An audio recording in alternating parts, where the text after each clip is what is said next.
वर्षानुवर्षे सर्वसामान्य नागरिकांना मूलभूत सुविधा कधी मिळतील याची वाट पाहावी लागत असेल आणि स्वातंत्र्याच्या 76 वर्षानंतरही ग्रामस्थांना चिखल तुडवत जावे लागत असेल तर ही खूप मोठी शोकांतिकाच म्हणावी लागेल। याबाबत सविस्तर वृत्त असे की रामनगर साखर कारखाना तालुका जिल्हा जालना येथील पाण्याच्या टाकीजवळील गल्लीचा रस्ता अद्यापही चिखलमय आहे। या भागात राहणाऱ्या असंख्य विद्यार्थ्यांना व ग्रामस्थांना पावसाळ्यात चिखल तुडवत जावे लागत आहे। अनेकदा शाळकरी, लहान मुले मुली व ग्रामस्थ पाय घसरून पडत आहेत। रस्त्यावर नेहमी वर्दळ असते। सदरील रस्त्याच्या दोन्ही बाजूला घरे आहेत, शिवाय याच रस्त्याला लागून शाळा व बाजार सुद्धा आहे।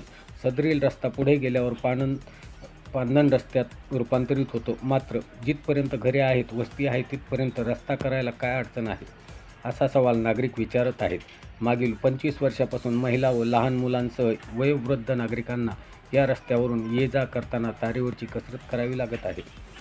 या भागात राहणाऱ्या असंख्य कुटुंबातील नागरिकांना जीवनावश्यक वस्तू खरेदीसाठी असो, दवाखान्यात जाण्यासाठी असो किंवा इतर कामानिमित्त असो, मुख्य रस्त्यावर म्हणजेच बस स्थानकावर रोडवर येण्यासाठी हाच मुख्य रस्ता आहे। त्यामुळे हा रस्ता लवकरात लवकर चांगल्या दर्जाचा होणे अत्यंत गरजेचे आहे। जबाबदारी कोणाची?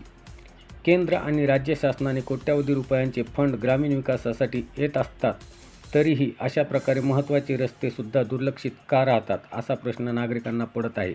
ग्रामपंचायत, पंचायत समिती, जिल्हा परिषद, आमदार फंड, खासदार फंड अशा विविध माध्यमातून केंद्र आणि राज्य सरकारकडून निधी येत असतो।